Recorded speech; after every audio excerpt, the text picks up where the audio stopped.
In my town of Brightwood Pines, Murder Was Legal, Part 1, by Tia, narrated by Autumn Ivy. Murder was legal in our town of Brightwood Pines. I'd grown up seeing it. At 8 years old, I watched a man come into our local cafe while I drank my peanut butter chocolate milkshake and shot 2 people dead. There was no malice in his eyes or any kind of hatred. It was just this normal guy who smiled at the waitress and winked at me. Mom told me to keep drinking my milkshake, and I did, licking away excess whipping cream while the bodies were hoarded out and pooling red was cleaned from the floor. I could still see flecks of white inside red, and my stomach twisted.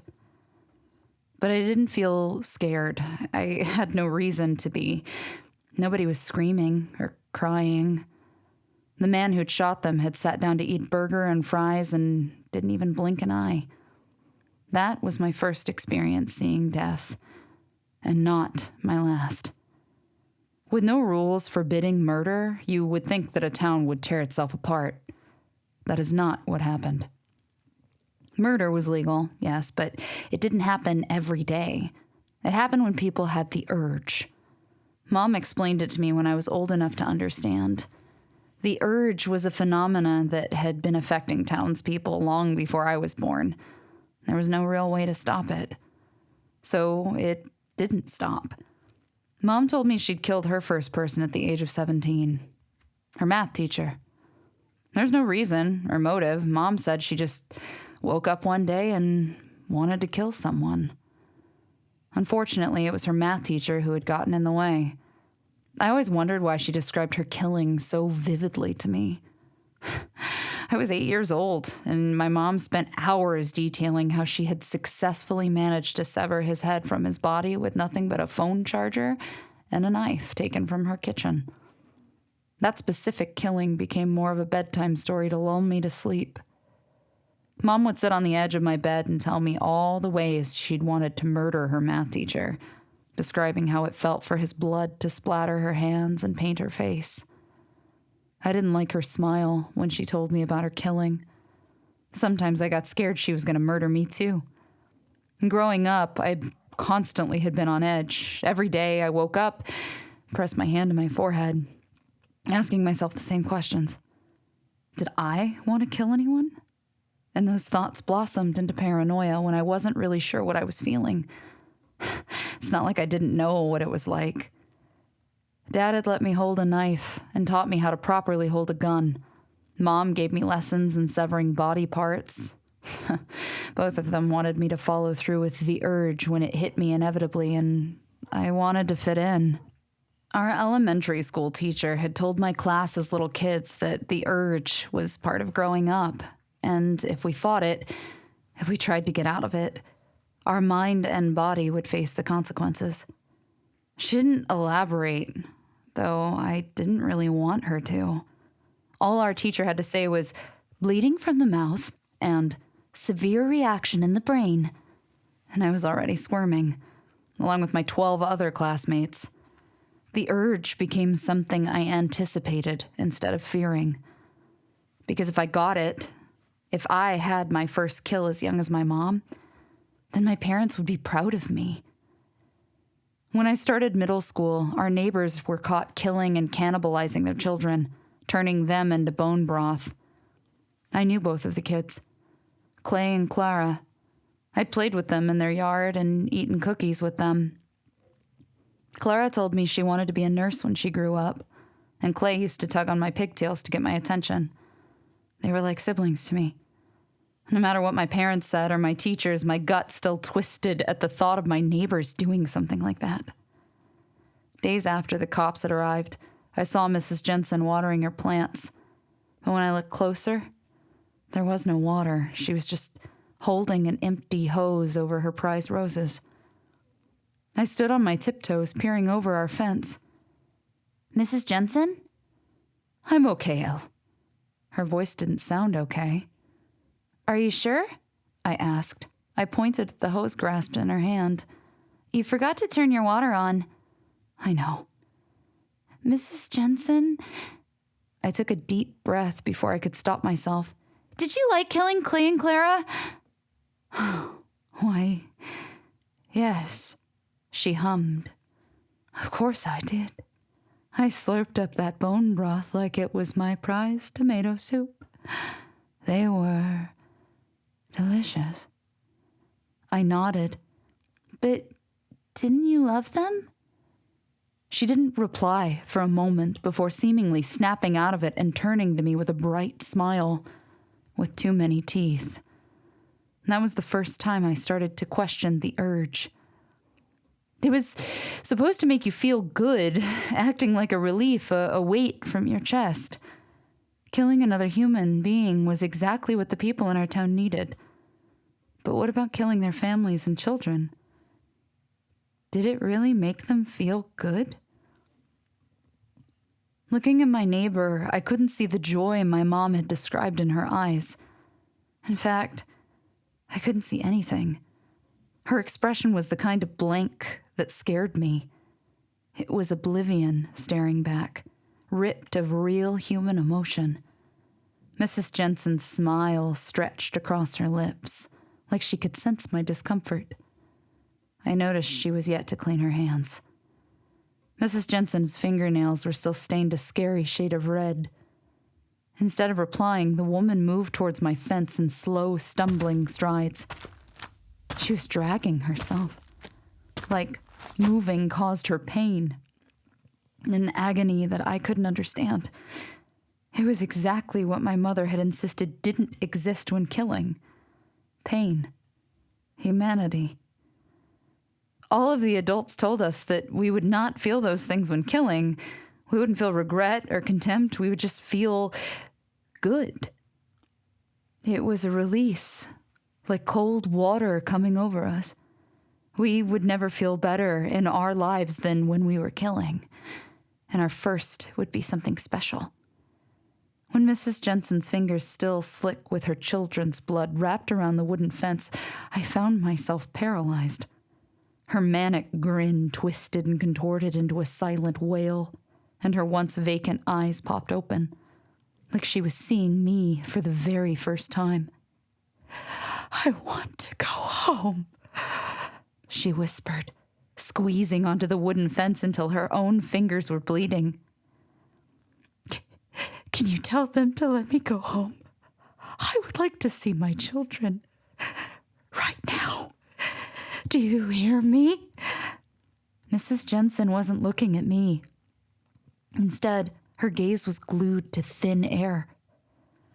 She was crying, screaming at something only she could see. And for a moment, I wondered if ghosts were real. I twisted around to see if there were any ghosts, specifically the ones of her children, but there was nothing. Just fall leaves spiraling in the air and pretty waves. Mrs. Jensen is sick. She told me once I was sitting at the dinner table eating melted ice cream. It tasted like barf running down my throat. I didn't see Mrs. Jensen after that. Well, I did. She looked different, however. Not freakishly different, though I did notice her hair color had changed. I remembered it being a deep shade of brown, and when my neighbor returned with an even wider smile, it was more of a blondish white. When I questioned this, Mom just told me it was a makeover. The urge affected people in different ways, and Mrs. Jensen, after having her come down, decided on a change. Mom's words were supposed to be reassuring, adding that there was no reason to be scared of the urge. But I didn't want to be like Mrs. Jensen and have a mental breakdown over my killing. I wanted to be like Mom and have a glass of wine and laugh over the sensation of taking a life. Mrs. Jensen was my first real glimpse into the negativity of killing because it was just so normalized. Dying, for example, wasn't feared. From a young age, we'd been taught that it was a very vital part of life and that dying meant finding peace. When I first started high school, I expected killing to happen. Puberty was when the urge fully blossomed. Weapons were allowed, but only outside of classes. In other words, under no circumstances must we kill each other in class. But the hallways were a free-for-all. I'd seen attempts during my freshman year, but no real killing. Annalise Duvall was infamously known as the junior girl who had rejected the urge and thrown out of school, struck with the stomach flu on the day of her attempted killing. I only knew the story from word of mouth. Apparently, the girl had attempted to kill her mom at home, failed, and then bounded into school, screaming about laughter in the walls and people whispering into her head. Obviously, my classmate was labeled insane, and judging from her nosebleed, the girl's body had ultimately rejected the urge, and her brain was going haywire. Nosebleeds were a common side effect. I heard stories from kids saying that there was blood everywhere, all over her hands and face, smeared under her chin. She'd been screaming for help, but nobody dared go near her. Like rejection was contagious. Annalise survived, I still saw her on my daily bike ride to school. She was always sitting cross-legged in front of the forest with her eyes closed like she was praying. The rumor was that after being thrown out by her parents, the girl wandered around aimlessly, muttering about whispering people and laughter in her head. It was obvious her rejection had seriously affected her mental state, but I did feel sorry for her. It wasn't known what had caused her to reject the urge, though some of the kids in her class did comment that she'd been complaining of a loose tooth beforehand. Mom told me to stay away from her, and I did. Annalise Duvall was the first and only case of rejection, and thanks to her, I knew exactly what would happen if it happened to me too. So I ignored the bad feelings about my neighbor and forced myself to anticipate the day when I would get my very own urge to kill. I waited for it. On my 14th birthday, I confused a swimming stomach and cramps for the urge, which turned out to be my first period. I remember biking my way home, witnessing a man cut off a woman's head with an axe. It's funny, I thought I would be desensitized to seeing human remains and severed heads, glistening red seeping across the sidewalk, but it was the passion in the man's face as he swung the axe and dug in real hard, chopping right through the bone, and not stopping even when intense red splattered his face and clothes until the woman's head hit the ground, which sent my stomach creeping into my throat. Then it was the vacancy in his eyes, a twitching smile as he held the axe like a prize. Part of me wanted to stay to see if he had a similar reaction to Mrs. Jensen. I wanted to know if he regretted what he'd done, but once I was meeting his gaze and his grin was widening, the toe of his boot kicking the woman's motionless body, I turned away from him and pedaled faster, my eyes starting to water. It wasn't long before my lunch was inching its way up to my throat, and I was abandoning my bike on the side of the road and choking up undigested mac and cheese onto the steaming tarmac. I didn't tell my mom about the man, and more importantly, my odd reaction to his killing. I wasn't supposed to be feeling sick to my stomach. I mean, where murder was normal. I wasn't going to get into trouble for it, so why did seeing it make me sick? I'd been taught as a little kid that visceral reactions were normal and that it was okay to be scared of killing and murder. However, what our brains told us was right wasn't always the truth.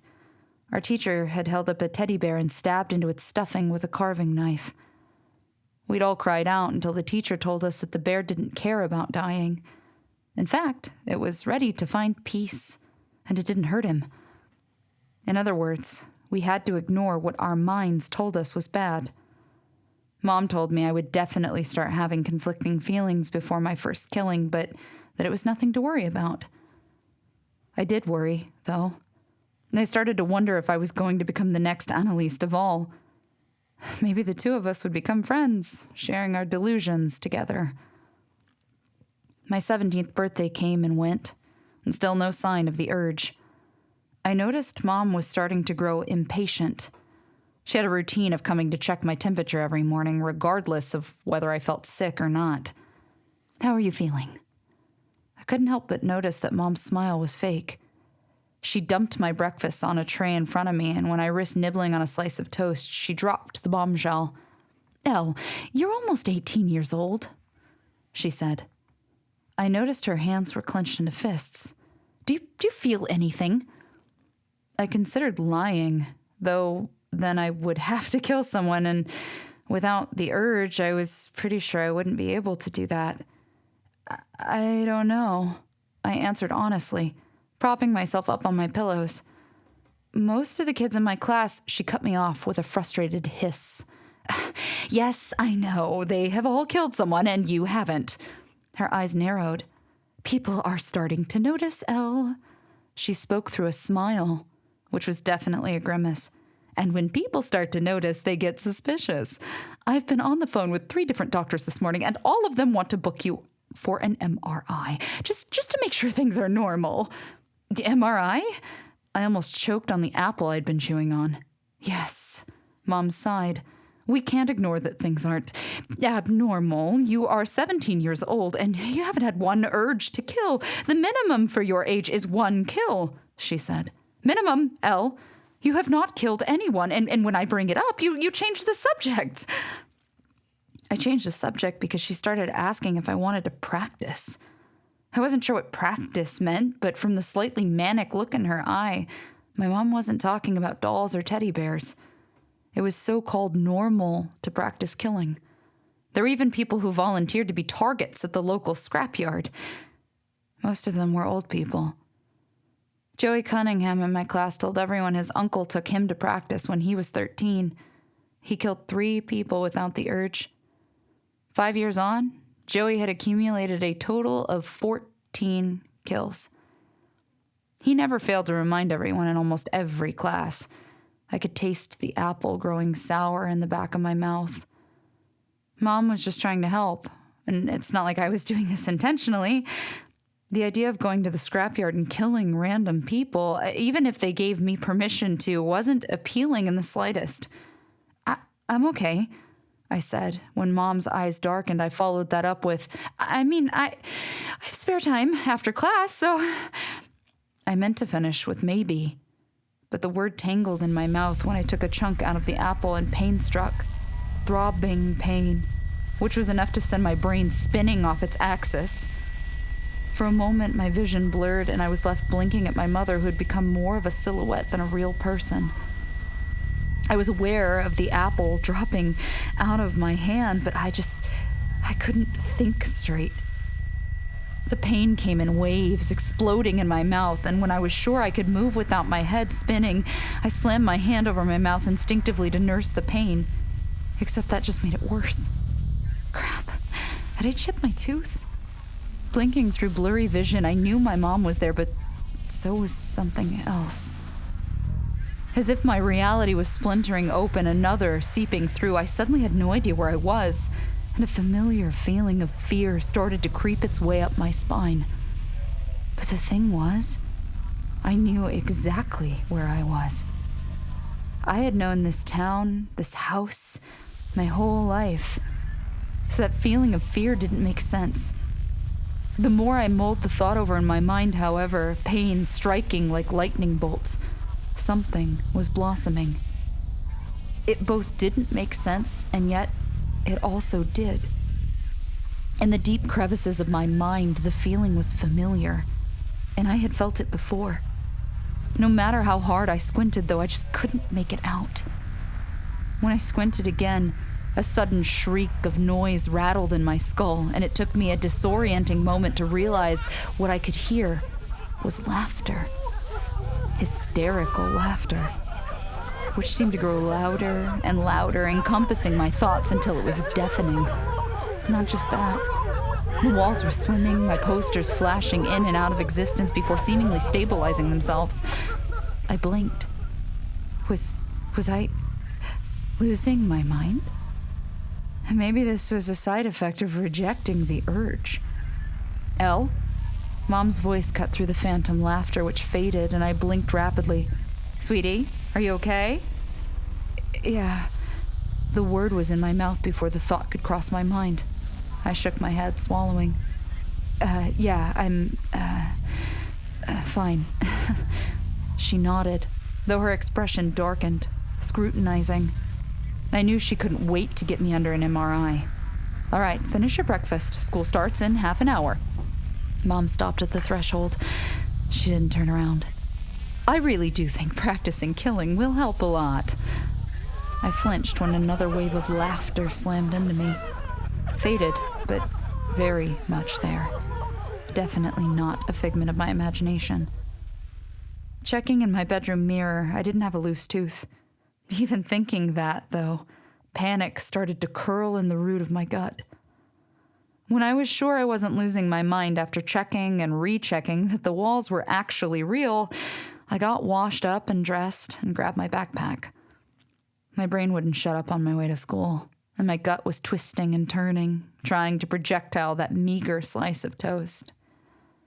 Annalise Duvall had complained of a loose tooth before she rejected the urge. Was that what was going to happen to me? Was it all because of that stupid apple?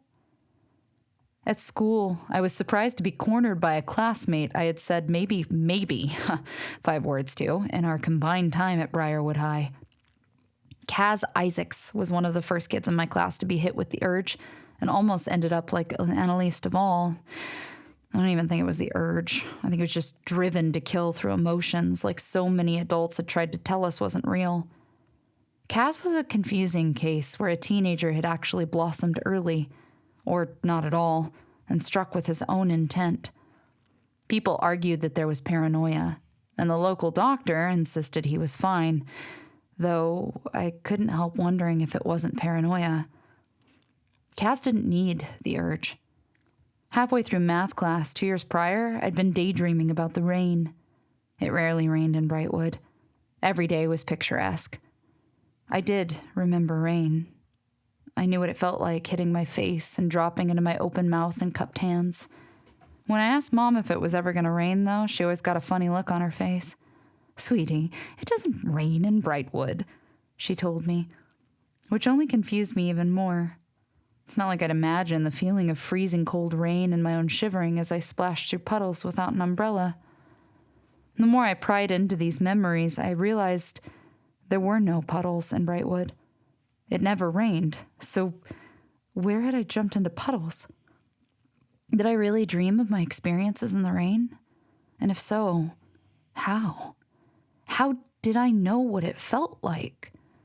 These thoughts came over me pretty much every day, and that day had been no different. My gaze had been on the window pane, trying to guess what a raindrop would look like sliding down, when Kaz Isaacs let out an exaggerated sigh from behind me. In front of him, Jessa Pullix had been tapping her pen on her desk.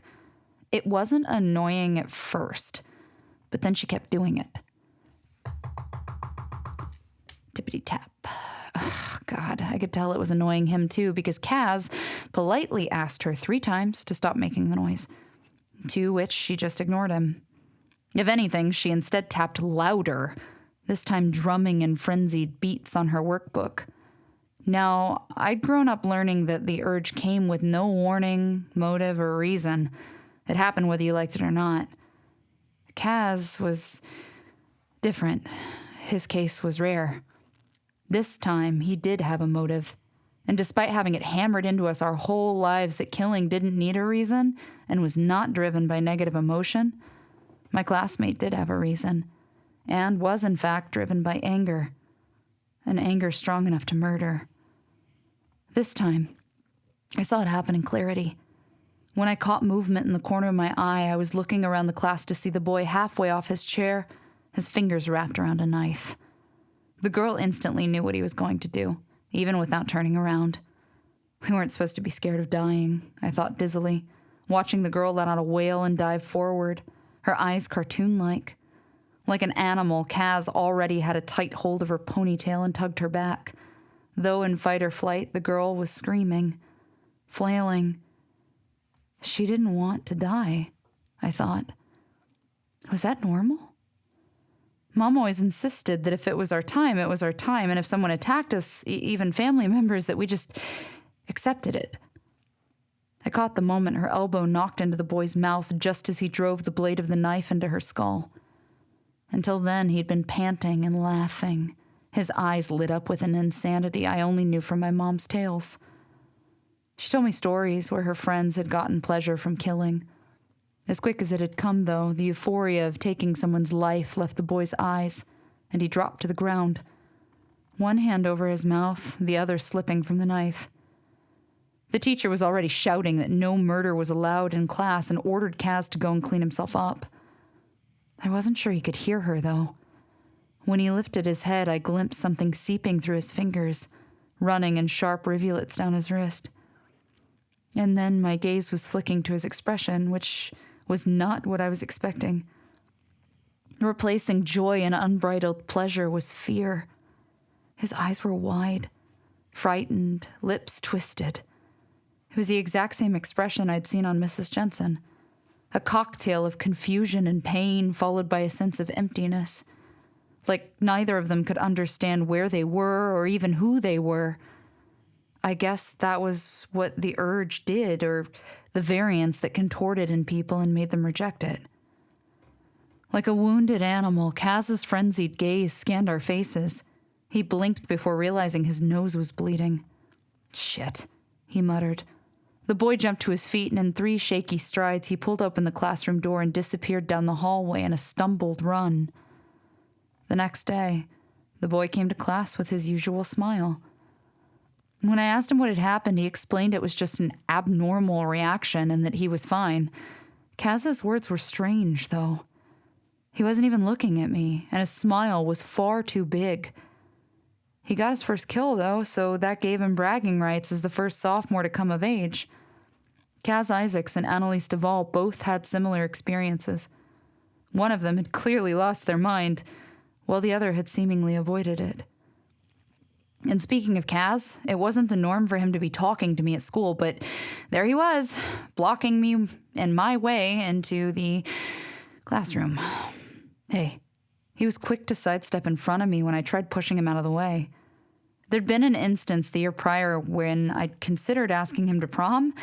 He was a reasonably attractive guy, with reddish dark hair sprouting from a baseball cap, but then I remembered what he did to that girl in front of him. I remembered the sound of his knife slicing through skin, cartilage, and bone, and despite her cry, her wails for him to stop, he kept going, driving it further and further into her skull. I couldn't look him in the eye after that. "Can we talk?" Kaz asked. "No," I quickly replied. My mouth was still sort of hurting, and I was questioning my sanity, so speaking to Kaz wasn't really on my to-do list that morning.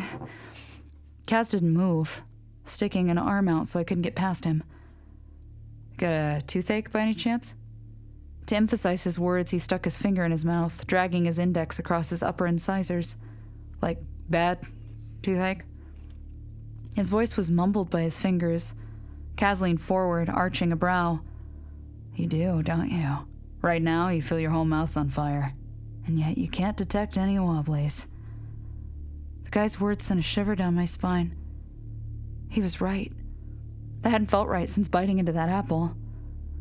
When I didn't say anything, his lip twitched into a scowl. "All right, you don't want to talk? Suit yourself." "What do you mean?"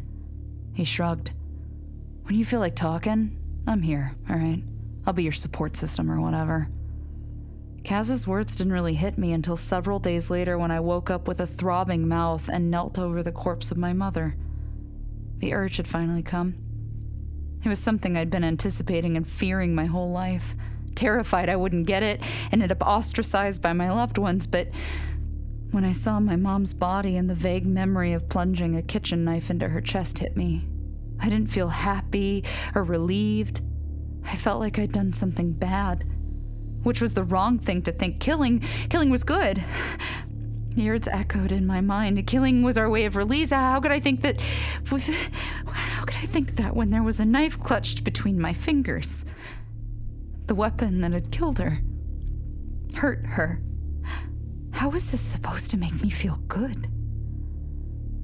My mother's eyes were closed, peaceful, like she had accepted her death.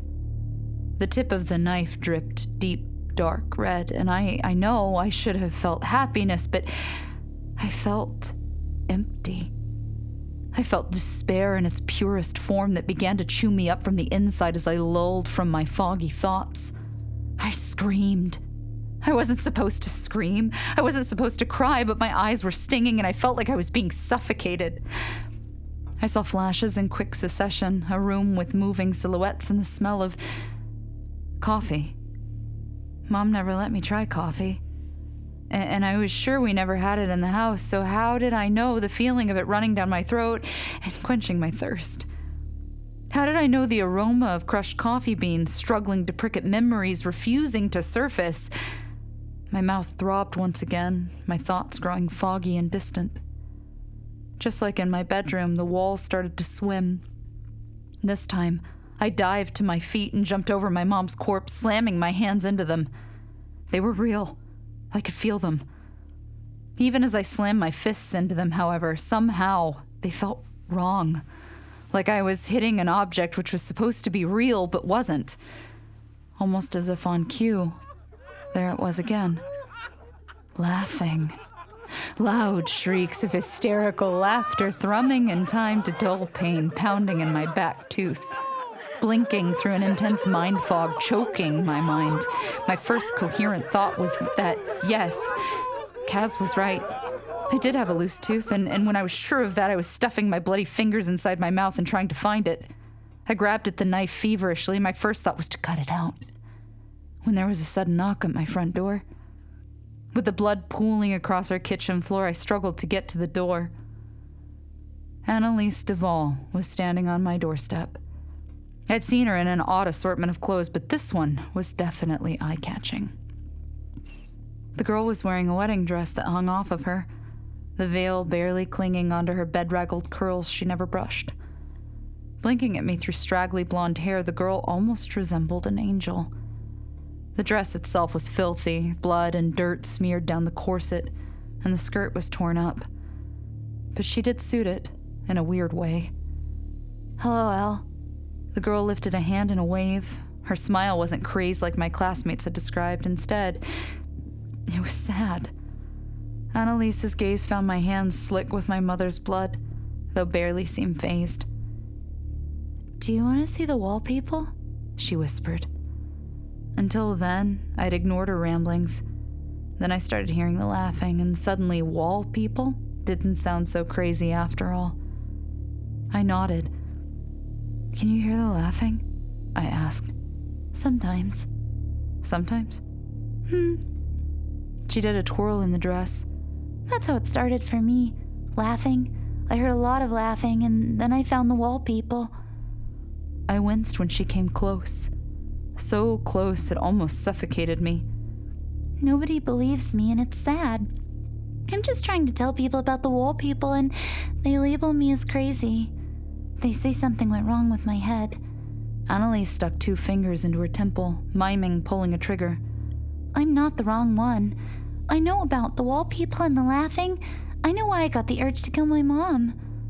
"Annalise," I said calmly, "can you tell me what you mean?" "Huh?"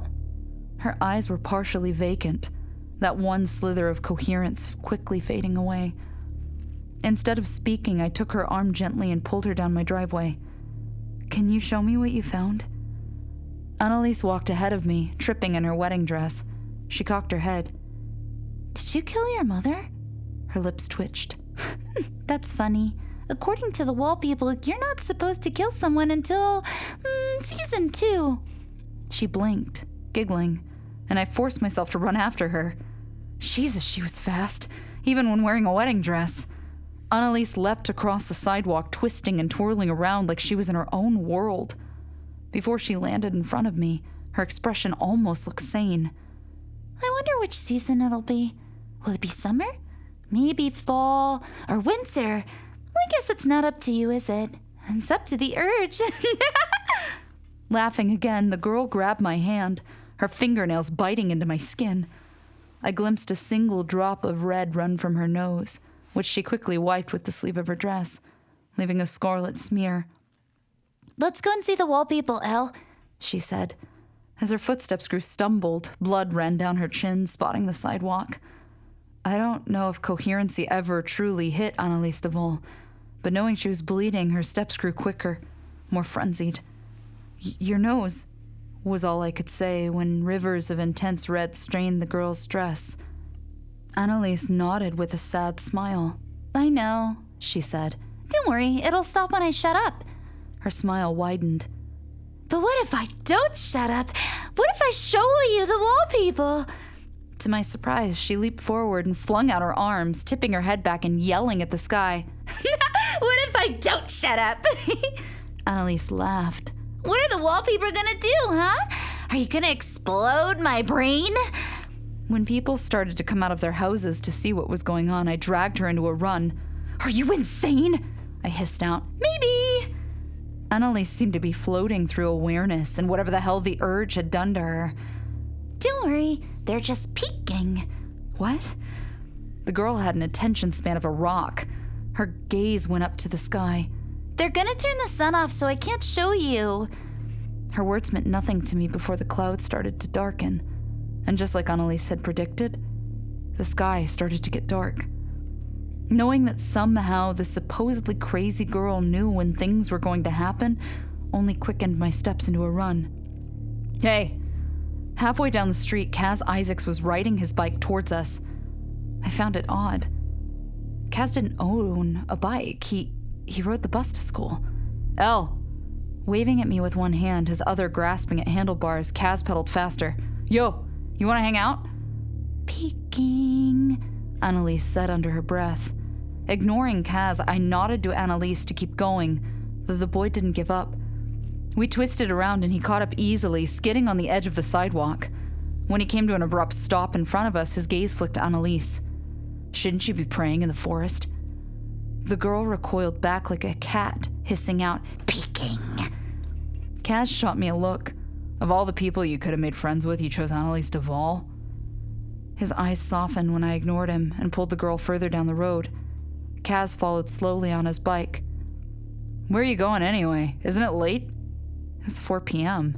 Hardly late. I decided to humor him. We're going to see the wall people. You're kidding. Do I sound like I'm kidding? I turned my attention to him. You asked me if I had a toothache, right?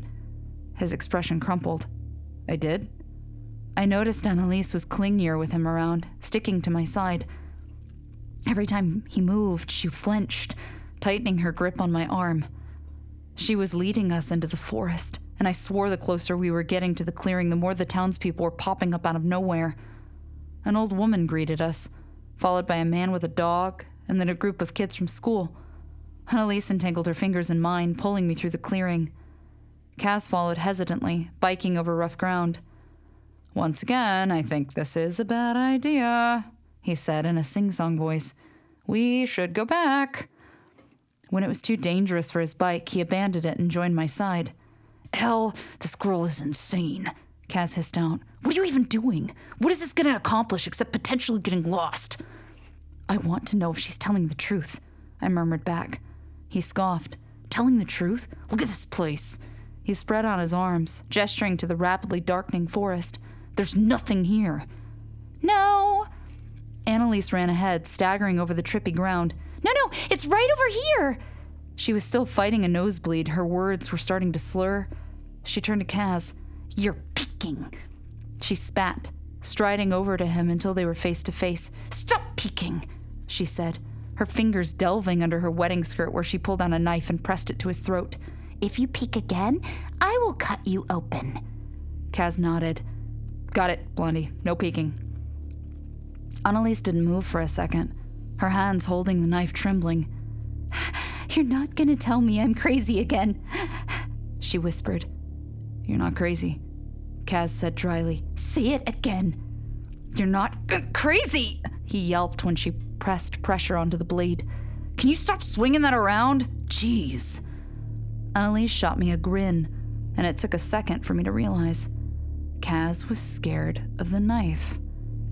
He was scared of dying, which meant whether he liked it or not, the boy had, in fact, not gone through with the urge.